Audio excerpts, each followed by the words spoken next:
So we're here with Robert Leiterman, and I have some questions for him.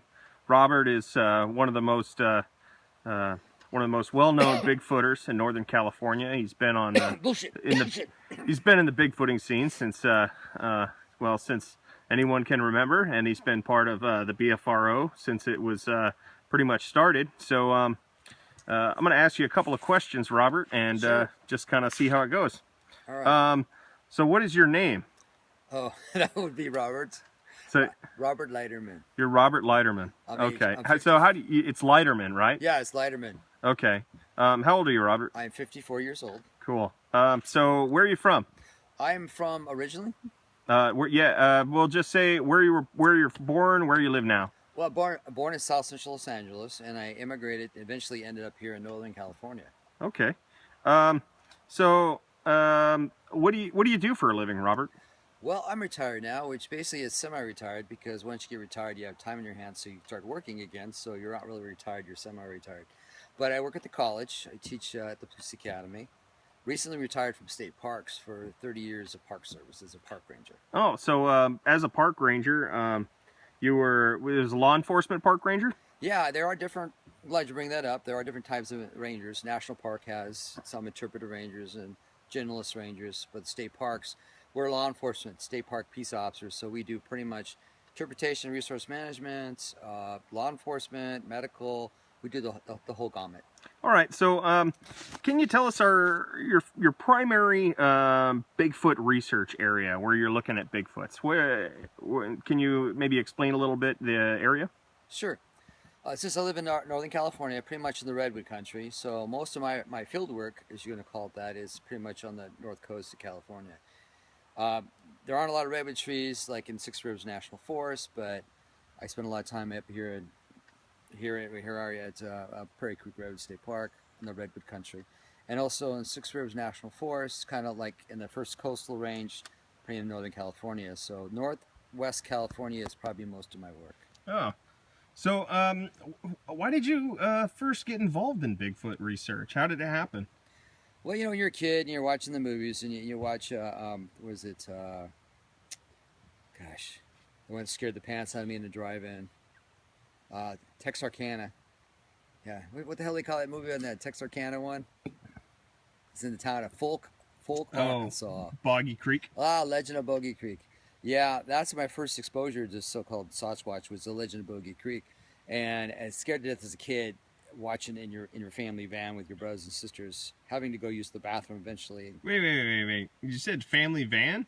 Yeah, you know those white ones you see parked just over the road? You lived in a van? No, the family van when we traveled. Oh, okay. I had 5 brothers, so okay. You can imagine a van that's big enough to fit. Oh, you know. I thought you meant like you lived in a van. No. Oh, okay. No, traveling in the van from point A to point B. Well, let me rephrase that. Well, no, that's good. So, what's your area of expertise in Bigfoot research? Area expertise. You know, everyone kind of has like something they're good at and stuff that they're not good at. Let's concentrate on what you're known for. Oh, good. Well, it started from the beginning. When I first got involved in the Bigfooting, I was working in the parks and got introduced to John Freitas, actually. Which got me involved in actually thinking about the Bigfoot stuff. First, it was reading about it in college, elementary school. I didn't really think about pursuing it or investigating any of that until pretty much in 1999 when I met John Freitas. And he showed up at the park with his pickup truck with these big old ship speakers on the back, wanting to call blast sounds into the park. And that was my first exposure to a Bigfoot researcher. And I thought he was kind of an interesting guy. And so I kind of got involved after that. So I got involved with the BFRO. First thing I did was basically just do follow-up reports. I did that for a little bit. And then I got involved with the expeditions. So I started helping out with the expeditions in Northern California. Ended up in Wisconsin and Washington and Oregon and stuff. And after that, I kind of got away from doing the research aspect of it with like taking reports from people to doing the expeditions. Then after that, I got involved with some videography work. So I decided to start documenting the expeditions and interviewing people who go out and do all these kind of things. Then after that, I got involved with trying to do certain follow-ups, like somebody would report it and say an encounter. So we'd go out and investigate it with video documentation, the whole process of trying to figure out how it happened and what was going on. That led to trying to find the film site, the Bluff Creek film site. So we did that for a little bit. We did find it, by the way. And now we're just kind of doing on and off. We got the camera project. We're working with you.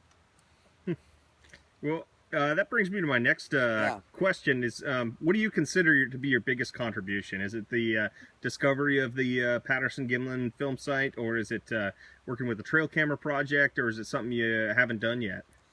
Well, the biggest contribution, that's a good one too, because my goal in this whole phenomena, that's what it is to try to kind of shine a light on it.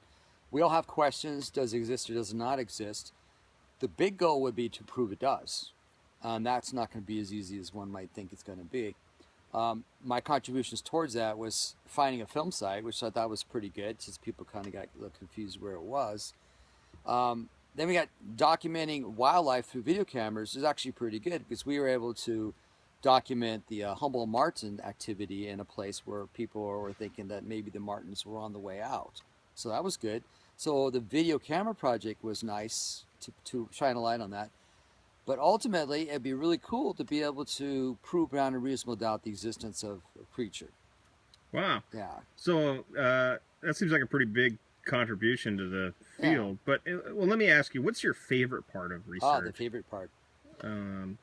Is it, editing video? Is it, doing trail cameras? Is it, when you're camping with your friends?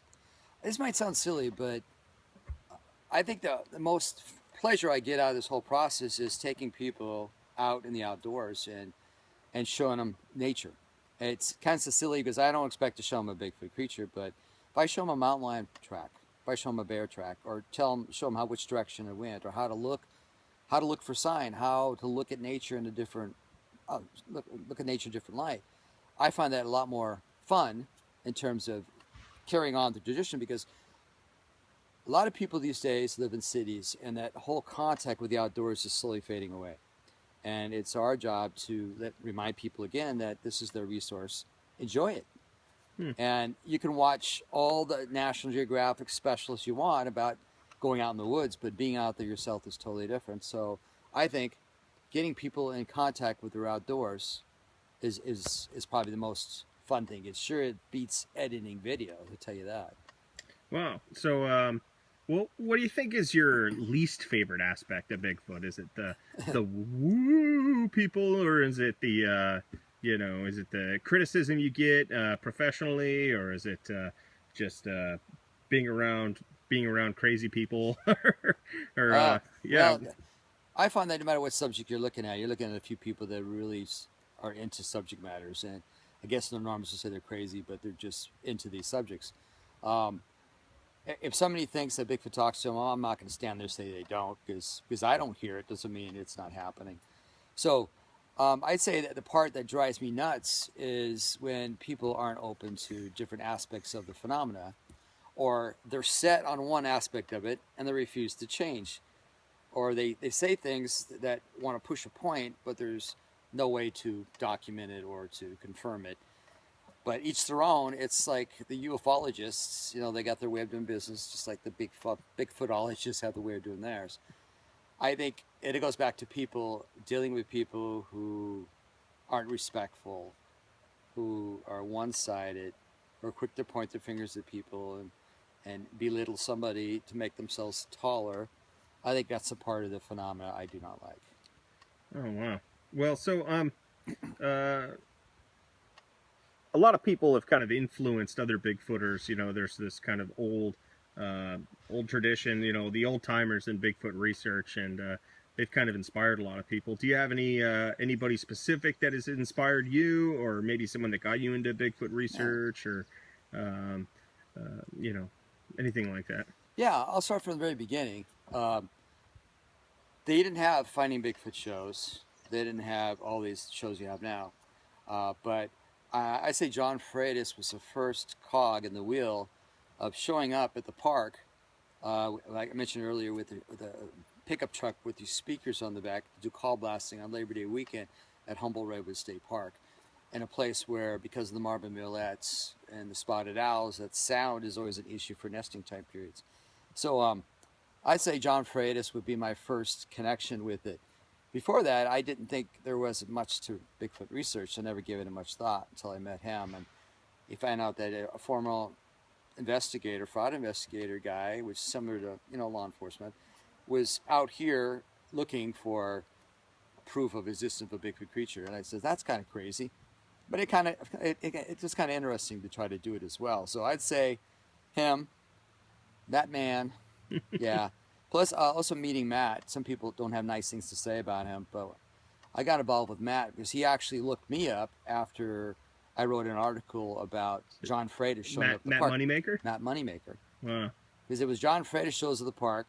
He's out looking for something. I go out. I find out there's some misinformation. I write an article about the misinformation. Next thing you know, I got Matt Moneymaker contacting me, asked me if I want to be a curator for the BFRO. And I'm like, the who? The what? And that got me involved with that. So those are the two guys that kind of got me down the road. And the third one, which would be Bobo, because he looked me up after got involved with it, and he was calling me the Bigfoot Ranger. I go, who's that guy? Well, it's you, the Bigfoot Ranger. So that kind of stuck for a little bit. But those are the three characters that kind of got me down the path of Bigfoot research. So outside of Bigfoot research, what else in your life would people find interesting? Do you have any hobbies, or do you have any things you've been doing lately that don't necessarily relate to Bigfoot, or maybe they do, but not in a research aspect?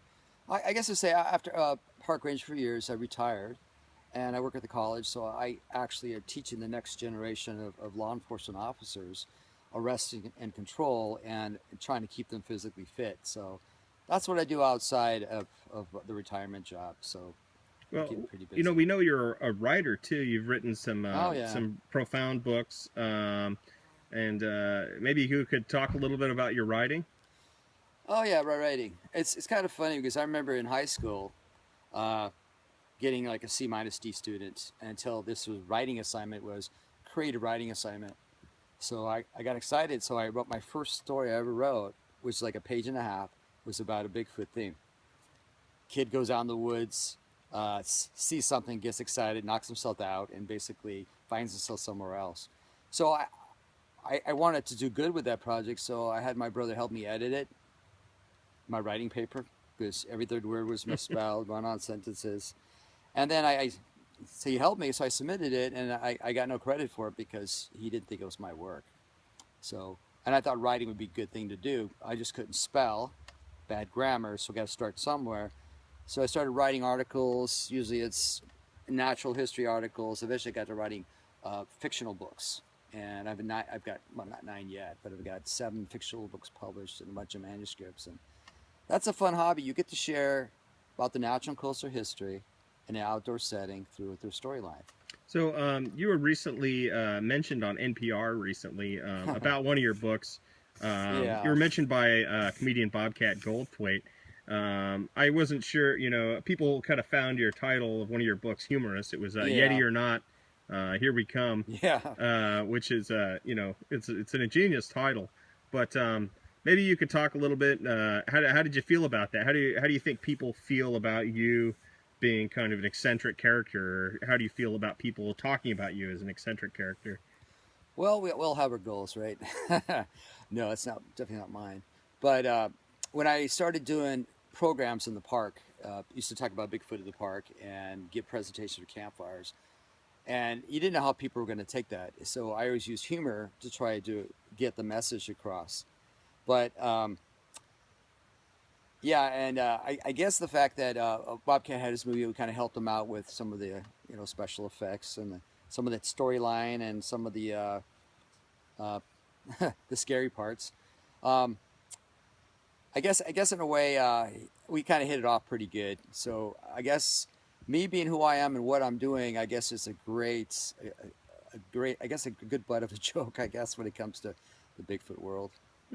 Well, great. Robert, we want to thank you for your time and, keep on squatching. All right.